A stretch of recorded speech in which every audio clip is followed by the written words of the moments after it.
Hey guys, Rail646 here, and we're back in Black Ops 1 for some first room challenge zombies gameplay on Ascension, and we're also going to be talking about the PlayStation 4 and the Xbox 720. So what is there to know so far? Well, quite simply, we know the specs. We know the PlayStation 4 is going to have 8GB of RAM, and we know that's going to be 16 times more RAM than on the PS3. A really huge improvement by Sony, props to them. And we also know the 720 and the PS4 GPUs and CPUs will both be based on AMD architectures, so relatively similar specs, and there won't be much to choose from between them. We're really going to need to make our decisions on what to buy based on the online functionalities, the sharing, all of that good stuff. And so I'm going to get into that now because that's my big point today, is Microsoft's really bad decision with the, I'm sure you've heard, the always online feature. Essentially, Microsoft may implement this feature that makes you be online to play Xbox games. If you're not online, you can't play, and you can only activate a game once per account. Now, this has all been just rumor up to now. Well, there have been a lot of people affiliated with Microsoft that have implied that this is the case, and that there's been recently a quote that I will, a tweet actually, that I'll quote for you right now, and this is from Microsoft's Adam Orth, and I quote, "Sorry, I don't get the drama around having an always-on console. Every device now is always on. That's the world we live in. Hashtag deal with it." End quote. So this quote is essentially indirectly, or you could actually say directly, confirming that this feature is going to be implemented in the 720. Now this is going to, I think, kill the 720. It's going to really give the upper hand to Sony, because it will completely destroy the 720 second-hand game market, which a lot of people rely on. It'll push all of those people onto this PS4, which is really looking great. And it also paints Microsoft in a really negative light. It makes it look like they're not really caring about the consumers, what they actually want, which is where I think Sony has really been excelling lately. I mean, we complained about the RAM in the PS3. The RAM really limited the PS3, and they've given us 16 times more of it. So a really good improvement there by Sony.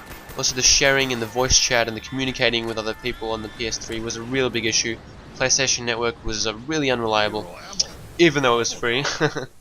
But with the PS4, they've implemented a lot of sharing. The sharing they've shown us so far, the features are unbelievably amazing. You can share from the controller, you can share online, you can upload gameplay as you're playing, you can share gameplay, you can live stream, you can chat with people no matter what they're doing, what app you're on, what game you're on.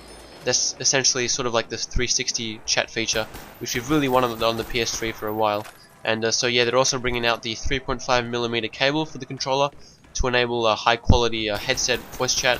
So Sony has really been listening. They've really made a lot of improvements, and I think that's why Sony really has the upper hand here.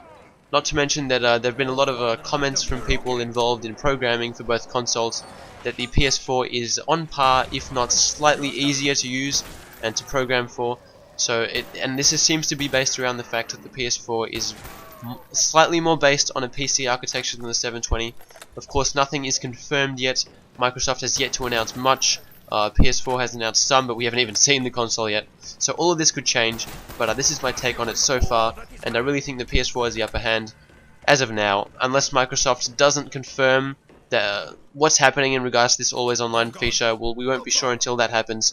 I really hope they don't have this always online feature. It really wouldn't be good for their console, and I think they still have time to turn back if they're actually trying to implement it. They still have time to sort of revamp it and come out fresh, because if they do this always online feature, it's quite simple. The PS4 wins regardless. The amount of people that are going to change from from the 720 to the PS4 is going to be huge, and Sony will have the upper hand. Not to mention that Sony started marketing the PS4 first, so they got an initial fan base going a lot sooner than the 720. The 720 really, we haven't learned that much yet from it as compared to what Sony's given us. So really what we're going to need to do is just wait for some more information and hopefully make our decisions soon. But if you're going to pre-order a console, I really don't recommend doing it yet.